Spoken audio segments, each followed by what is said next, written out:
They say you never truly know someone until money comes between you. I used to think that was cynical. Cold, even. Then I discovered my own son had been systematically draining my accounts for 18 months. $3,000. Every single month. $54,000 of my retirement savings, gone. And the worst part? He was laughing about it, telling his girlfriend I was too senile to notice. My name is Linda Morrison.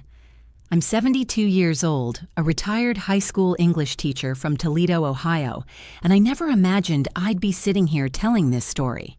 For 35 years, I taught Shakespeare and Steinbeck to teenagers who thought they knew everything about the world.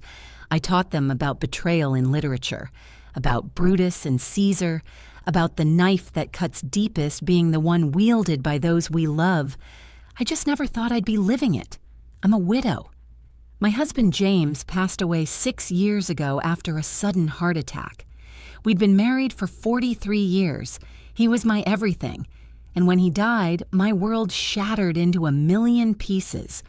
But I survived. I had to.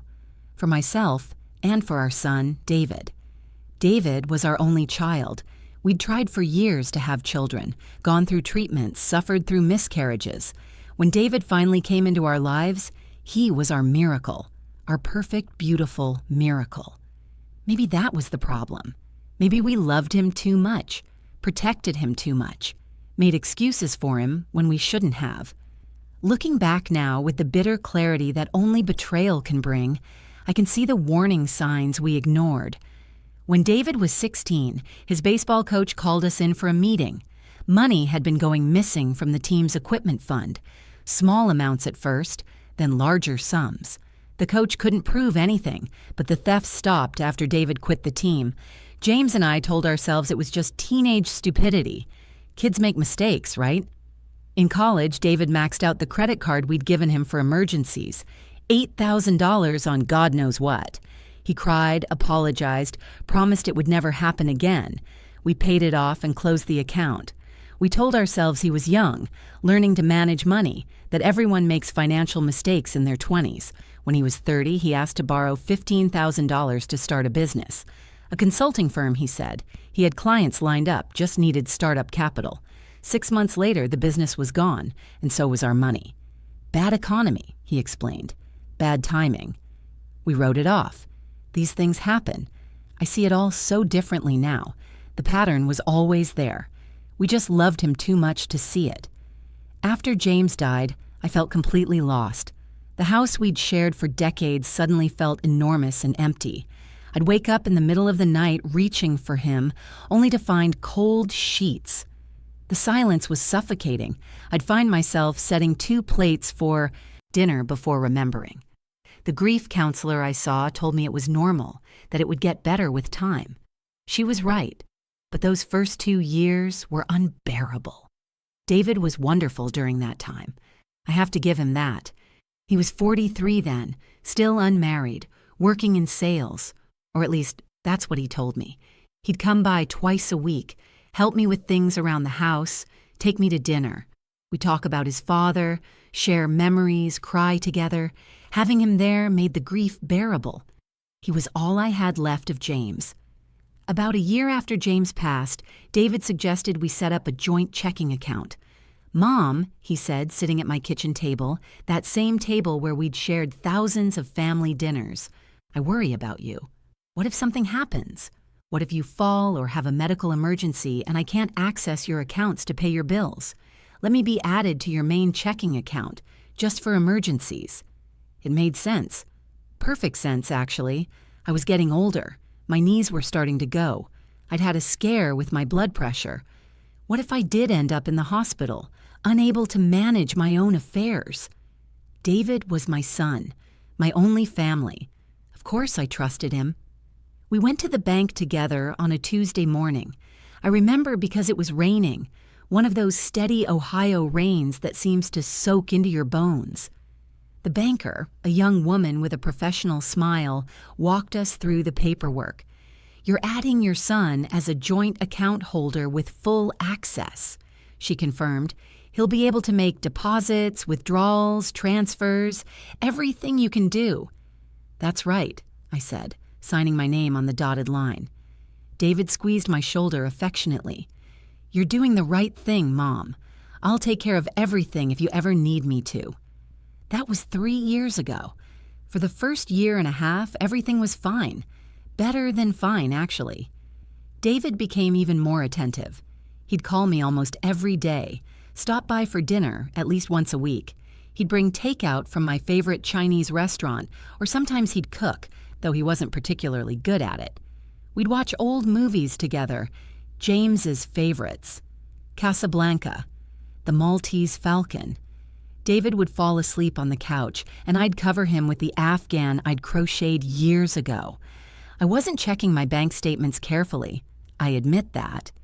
Why would I? My retirement pension was deposited automatically. My bills were mostly on auto pay.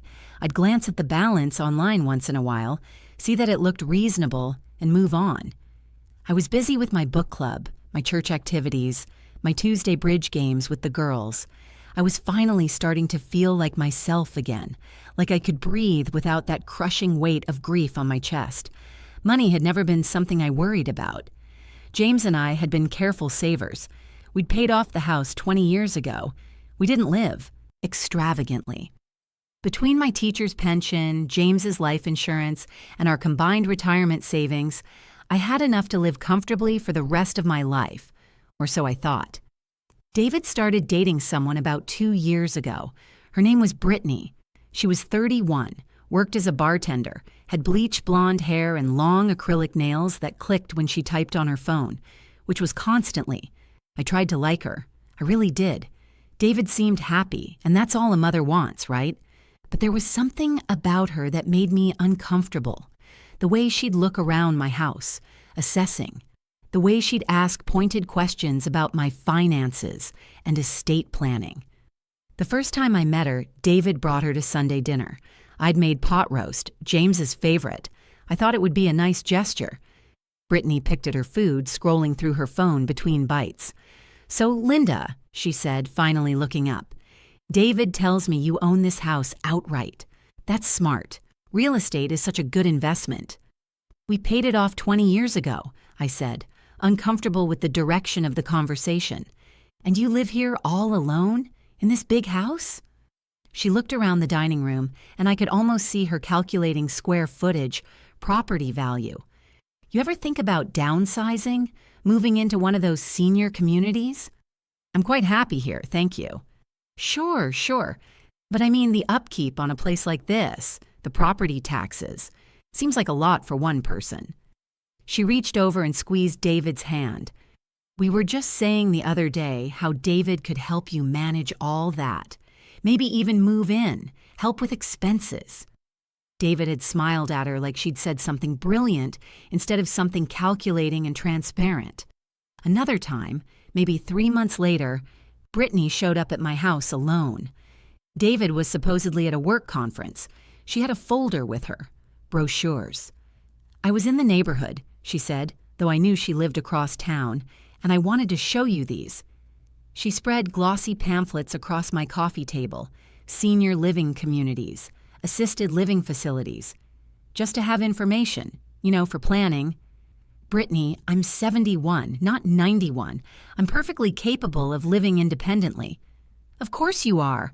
I just thought, it's good to be prepared, and some of these places, they give you a good deal if you sign up early." She leaned forward, her voice dropping to a confidential tone. "Between you and me, David worries about you. He feels guilty that he can't be here more. If you were in one of these places, there'd be people around all the time. Wouldn't that be nice?" What would be nice, I thought, but didn't say, would be if my son's girlfriend stopped trying to ship me off to a nursing home so they could get their hands on my house. "You know, Linda," she said one evening, calling me by my first name though I'd never invited her to, "you really should think about updating your will. Make sure David is taken care of. You never know what could happen." I was 71 years old. I didn't need a 31-year-old bartender telling me about estate planning. The first crack in my obliviousness came 6 months ago. I was at the grocery store, my usual Wednesday morning trip to Kroger. I'd filled my cart with the essentials, got to the checkout, and handed over my debit card. The machine beeped, declined. "Must be a mistake," I said, embarrassed as the young cashier looked at me with poorly disguised pity. "Try it again." She did, declined again. "I'll use another card," I said, fumbling through my wallet, my hands shaking. The woman behind me in line sighed audibly. I paid with my credit card and rushed out of the store, my face burning with humiliation. In the parking lot, I sat in my car, gripping the steering wheel, trying to steady my breathing. The heat of shame spread from my chest to my neck. Something was very wrong. As soon as I got home, I called the bank. My hands were still trembling as I dialed. "Mrs. Morrison?"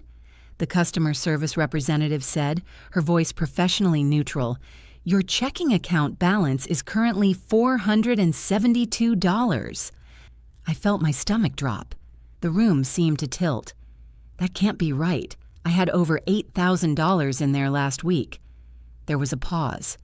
The sound of typing. "I'm showing several large withdrawals over the past few weeks. Would you like me to go through them?" "Yes," I whispered. "Transfer to David Morrison. $1,500. Withdrawal at ATM on Elm Street. $500. David Morrison. Transfer to David Morrison. $2,000. Online transfer to David Morrison. $1,200. The list went on, and on, and on. "Ma'am? Mrs. Morrison? Are you still there?" I was there, but I felt like I was drowning, like someone had pushed me underwater and I couldn't find the surface. How long has this been going on?" More typing.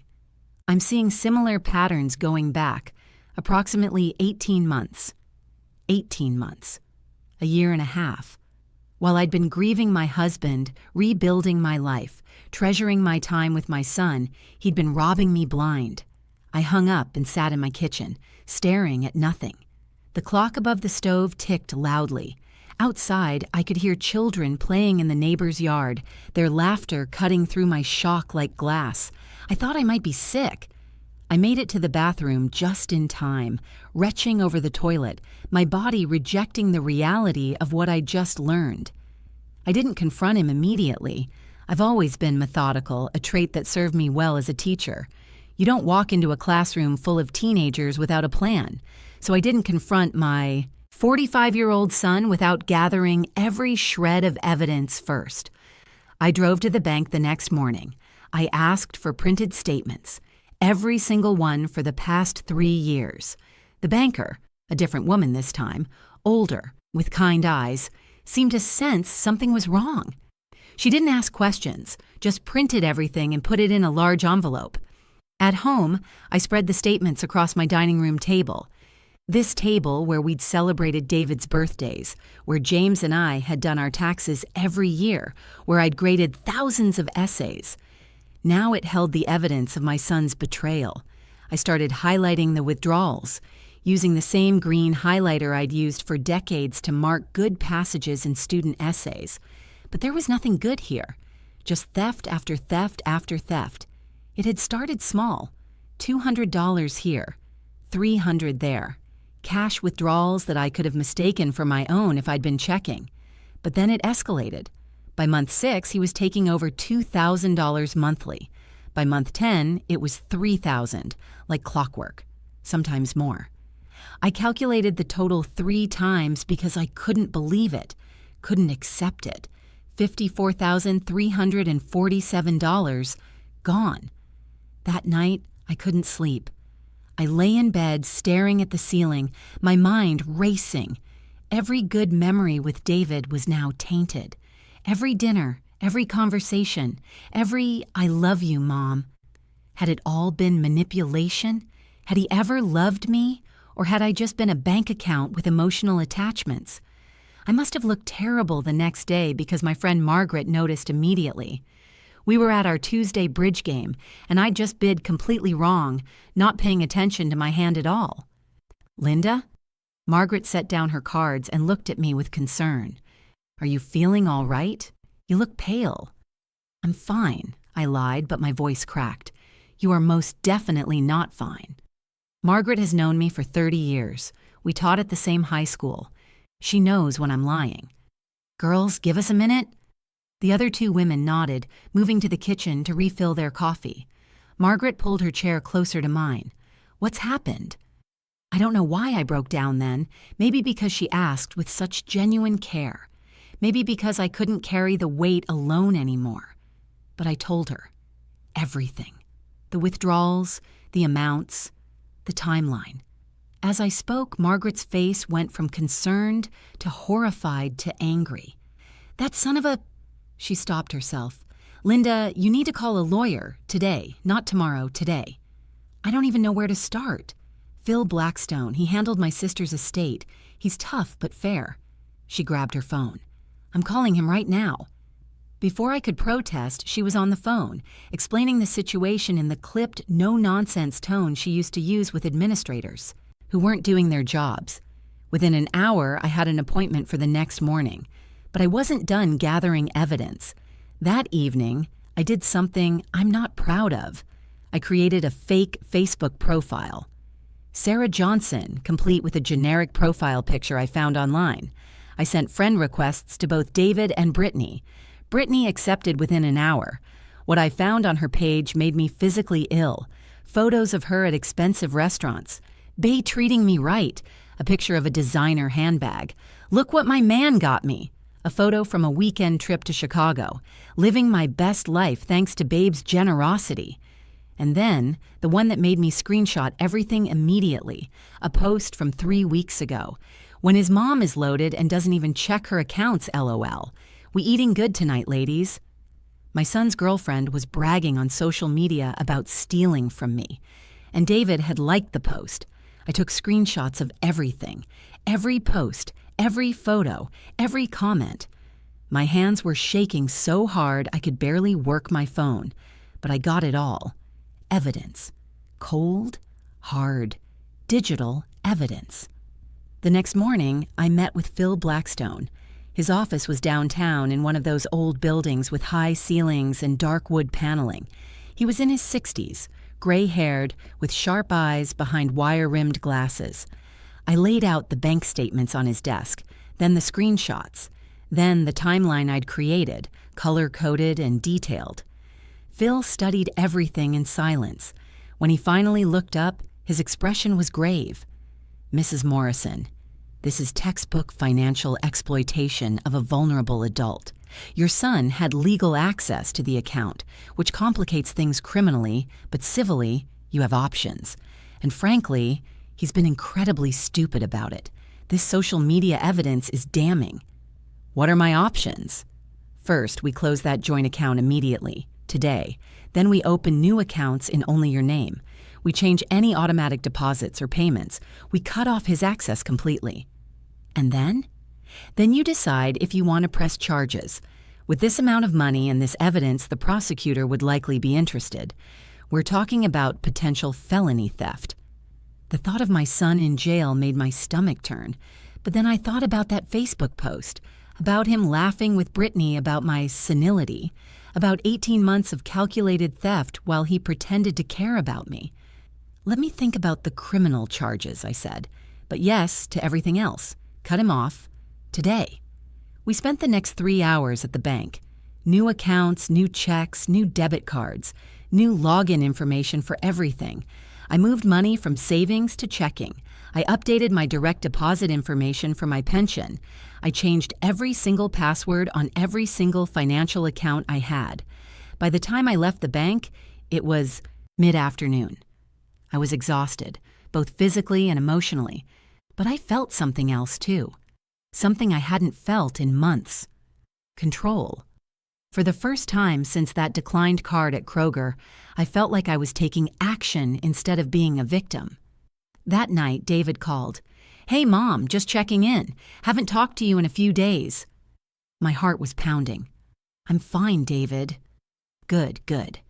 "Hey, I'm a little short this month. Car repair, nothing major. Could you transfer me about $1,500? He said it so casually, so confidently, like it was his money, like I was an ATM that happened to cook him dinner sometimes. No. What? I said no. "Mom, come on, it's my car. I need it for work." "Then I suggest you figure out how to pay for it yourself." "Mom, what's going on? Are you okay?" The concern in his voice might have fooled me a week ago. Now it just made me angry. "I know, David." "Know what?" "I know about the money, all of it. Every withdrawal, every transfer, $54,000, 18 months of theft." Silence. Long, heavy silence.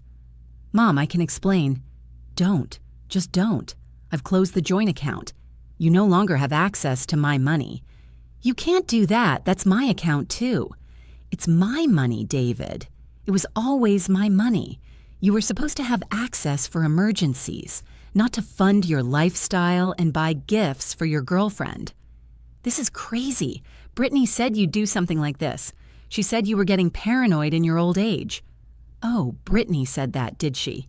Is that before or after she posted on Facebook about how you were stealing from your senile mother?" Another silence. Longer this time. "You're stalking her social media. That's insane, Mom." "I have screenshots, David, of everything. Her bragging about my money, you liking her posts, all of it." "I don't have to listen to this." His voice had gone cold, hard. This was a side of David I'd never heard before. "No, you don't. But you will listen to this. I've consulted a lawyer. I have documentation of every fraudulent withdrawal. I know exactly what you've taken and when, and I'm giving you one chance to make this right." "What do you want?" "I want the money back. All of it. You have 30 days to come up with a repayment plan, or I go to the police." He laughed. Actually laughed. "You're bluffing. You'd never send me to jail." "Try me." "Mom, you don't understand. I needed that money. I have expenses. Brittany and I have plans." "Plans funded by my retirement savings? Plans built on stealing from your widowed mother?" "It's not stealing. You're my mother. Your money is family money." "No, David. My money is my money. I worked for 43 years. Your father and I saved carefully so we could have a comfortable retirement.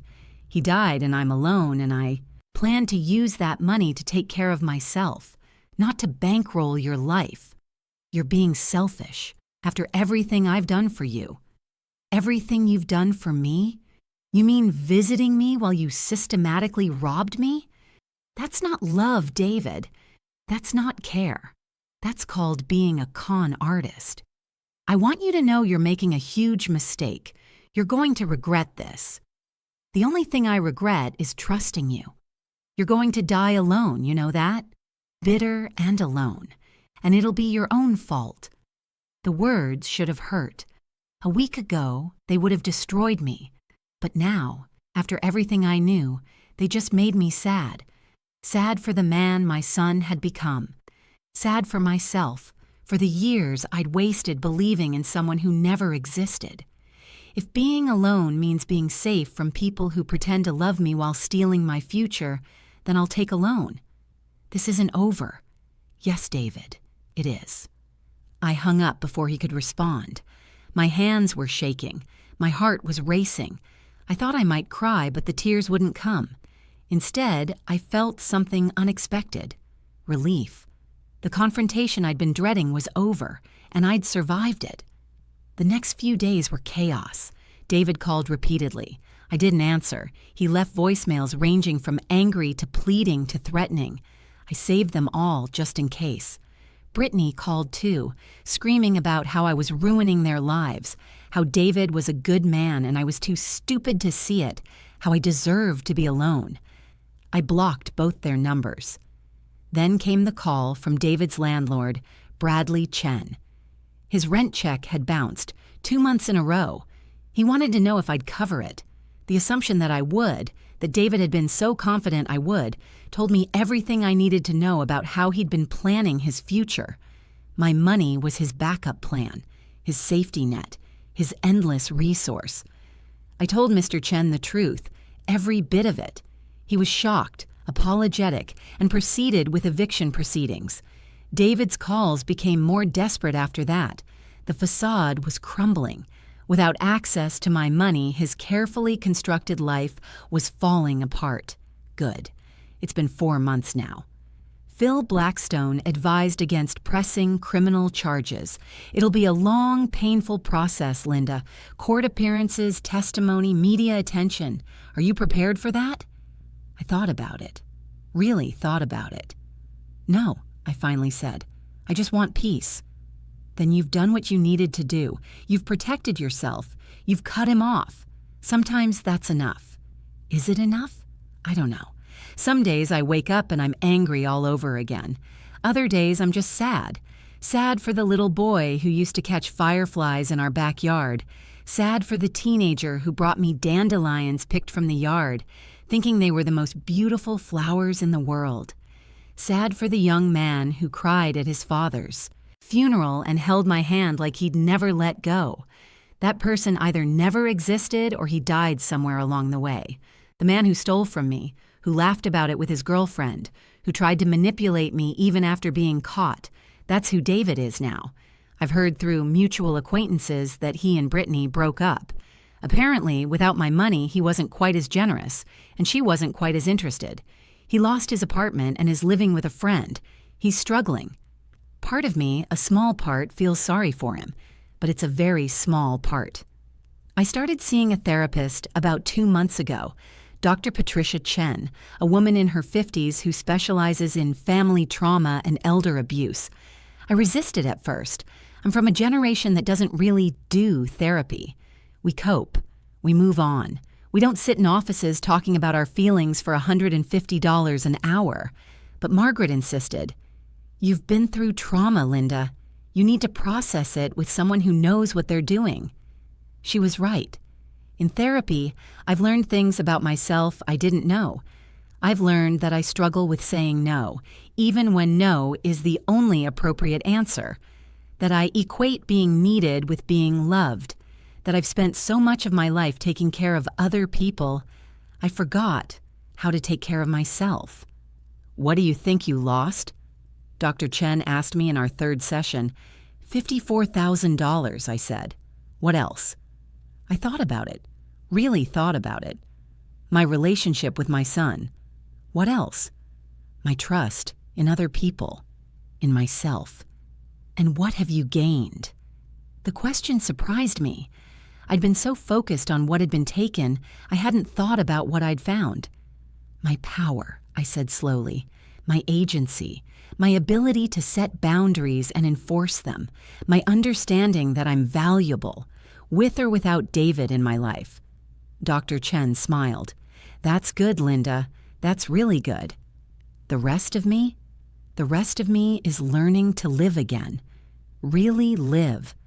I've joined a new book club, one that meets at the local library on Thursday evenings. We just finished reading Educated by Tara Westover, a memoir about breaking free from a toxic family.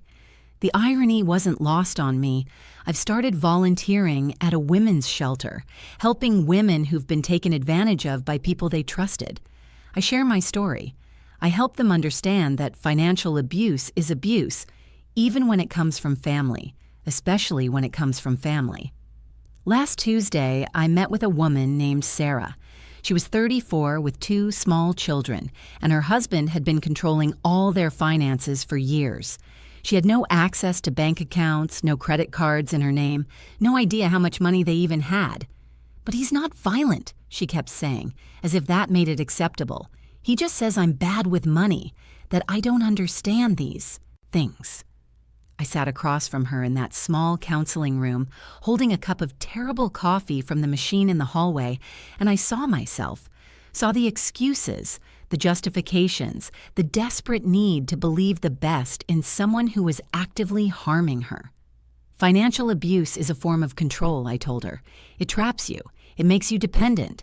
It strips away your autonomy piece by piece until you can't even imagine leaving because you have no resources, no options, no way forward. "But family is different," she said. "When it's your husband or your parent or your child, it's different. They love you." "No," I said firmly. "Love doesn't steal. Love doesn't manipulate. Love doesn't leave you vulnerable and alone. What you're describing isn't love.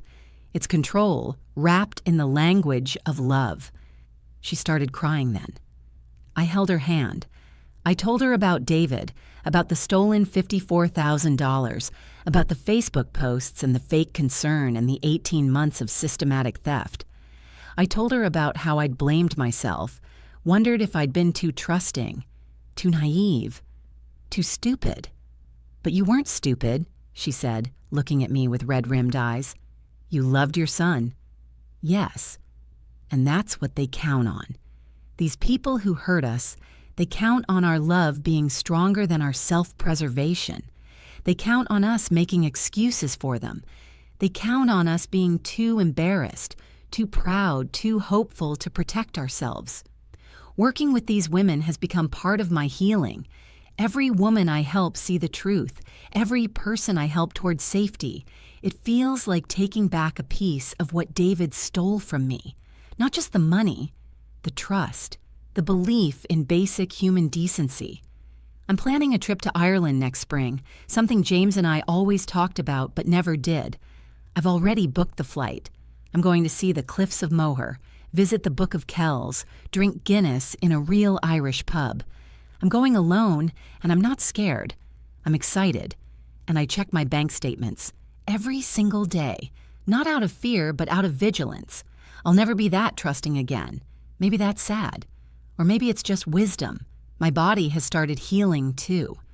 I didn't realize how much stress I'd been carrying until it was gone. The tension headaches that had become almost constant have faded. I'm sleeping through the night again. My blood pressure, which had been creeping up, is back to normal. Stress, my doctor told me, can manifest in ways we don't recognize. The body keeps score. Last week, Margaret and I went to lunch at that little cafe downtown we both love. Over quiche and coffee, she asked me how I was really doing. "Better," I said, and I meant it. Some days are hard. I'll see something that reminds me of him, of how things used to be, and it hurts. But then I remember it was all a lie. "It wasn't all a lie," Margaret said gently. "You loved him. That was real. What he became, that's on him, not you. I keep wondering if I did something wrong, if I spoiled him too much, protected him too much. Linda Morrison, you listened to me. You were a good mother, a great mother. What David chose to do as an adult, that's his choice, his failure, not yours." To anyone listening who might be in a similar situation, who might have family members with access to their accounts, who might be thinking, "But they would never," please hear me. Check your statements, protect yourself. Trust but verify. Love doesn't mean allowing yourself to be victimized. And if you discover what I discovered, know that you're not alone. Know that taking action doesn't make you cruel or unloving. It makes you strong. It makes you a survivor. I taught literature for 35 years. I taught students about tragedy, about betrayal, about the complex nature of human relationships. I taught them about King Lear, a man betrayed by his children. I just never thought I'd understand him quite so personally. But here's what Lear didn't know, what I'm learning now. You can survive the betrayal. You can rebuild. You can still have a good life, maybe even a better life without the person who hurt you. I'm 72 years old. I'm alone. But I'm not helpless. I'm not a victim. And my money, my security, my future, they're mine again. That's enough.